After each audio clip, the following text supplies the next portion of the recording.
Can food alone make the mind sattvic? This is the question. Because today, a lot of people following various fads on the internet have started to feel that if only they eat the right kind of food, they're going to remain perfectly healthy. Just like Mahavatar Babaji.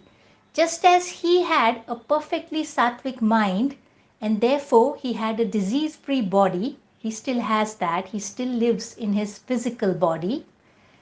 So people feel that just by eating the right kind of diet, just by eating a healthy diet, a sattvic diet, they are going to go into a sattvic mind and from there enjoy a disease free body and a very happy life.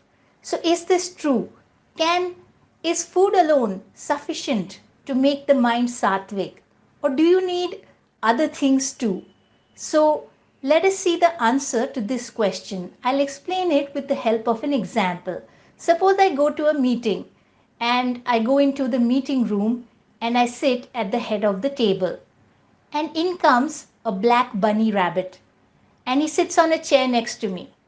And after him, much to my surprise, walk in a herd of elephants. And they all sit on the other chairs in the room and they're all staring at me. And so I begin to think that this room is my mind.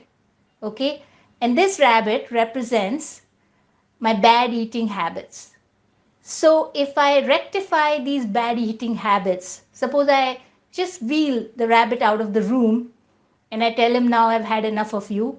I'm going to now just eat very good food and I'm going to eat healthy food and I'm going to follow a sattvic diet so that my mind becomes sattvic. So what do you think these elephants sitting in the room would do?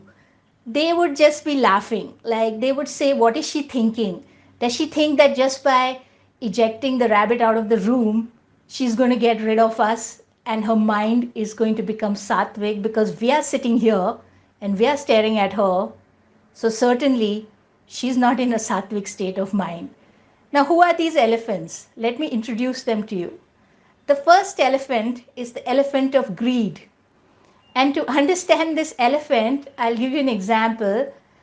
Many temples in India have this system where they offer food to the deity.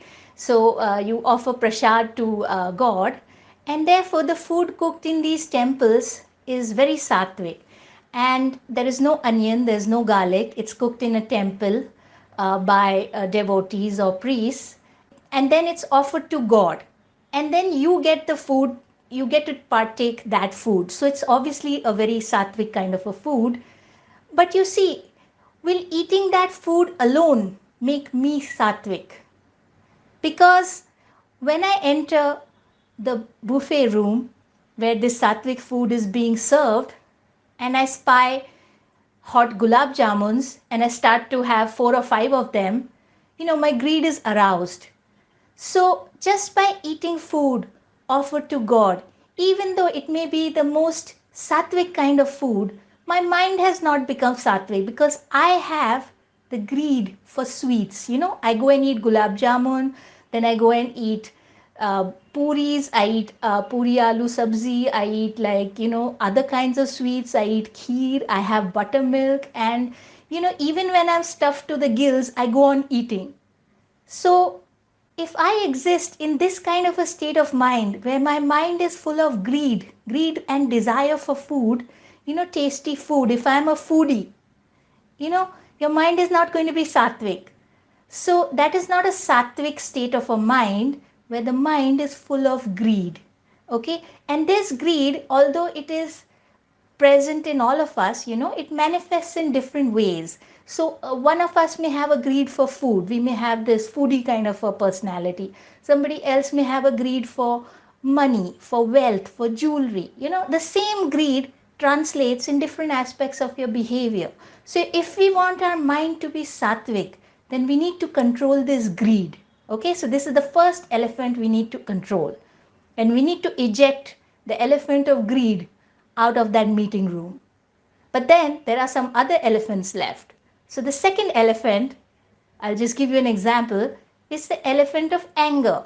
Suppose I am in this restaurant and there is only one gulab jamun left, and I just go running to the table and I just put it in my plate. And I come back, and just as I'm about to take a bite of it, my sister grabs the spoon and she gulps down the whole gulab jamun. And I'm so angry because she has eaten the last gulab jamun, and I was desiring and lusting after it so much that, my mind is full of anger. So I just lash out angrily at her. I'm like, what are you doing? How dare you eat this gulab jamun that I wanted to eat? You know, so this is the elephant of anger. I haven't controlled my anger. So if I've not controlled my anger, no matter what pure food I eat, it's going to have no effect in making my mind sattvic. Okay, so food alone cannot make your mind sattvic when all these other elephants are sitting in the room. The third elephant is the elephant of fear. We have so many kinds of fear in our mind.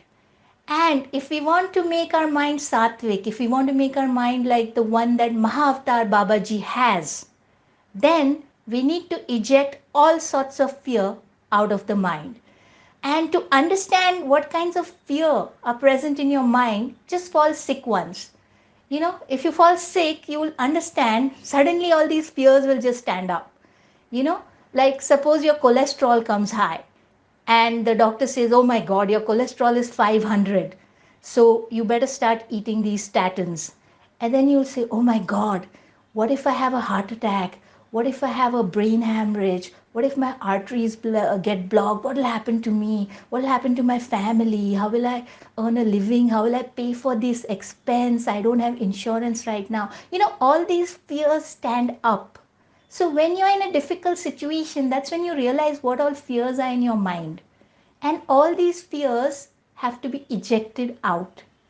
When you can eject out all the fears of your mind, that is a sattvic state of mind, a pure state of mind. That is the mind of Mahavatar Babaji. And he actually put his disciple to such a test. There is a story in the book Autobiography of a Yogi where Mahavatar Babaji tests the fearlessness of his disciple.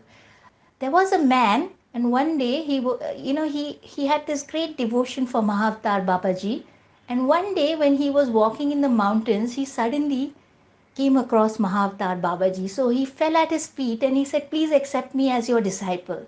So Babaji said, I'll accept you as my disciple only if you jump off this cliff. So this man was so dedicated and so fearless, he actually jumped off that cliff and he actually died. And the other disciples of Mahavatar Babaji were just like horrified. They were a little horrified. But of course, they knew what their guru was capable of. So after the man jumped off the cliff and died, his body was obviously shattered, smashed to pieces because Babaji lives in the Himalayas and he told him to jump off a very high cliff. So then Babaji sent his disciples to fetch the body of this guy, and then obviously through his yogic powers he set him back, so he brought him back to life. And then he said, okay, now you have passed my test of fearlessness, and now you have qualified to join my group of disciples, my group of really close disciples who are with me 24/7, who always stay with me. So this is the kind of fearlessness that is present in a sattvic mind. If we lose our job, think of the fears that rise in your mind when you lose your job, when you lose someone you love. Think of the grief, the sorrow, the frustration, the anxiety that rises in the mind. What is going to happen to me? What will happen tomorrow? How will I live? These kinds of things rise in our mind. So just by eating the right kind of food, we cannot control fear, we cannot control greed, we cannot control anger. For that, you have to make an active effort in your mind to control these things. So a sattvic mind is a mind that remains calm and centered and balanced amidst all awful situations of life. No matter what storm is raging outside, you remain calm and centered inside.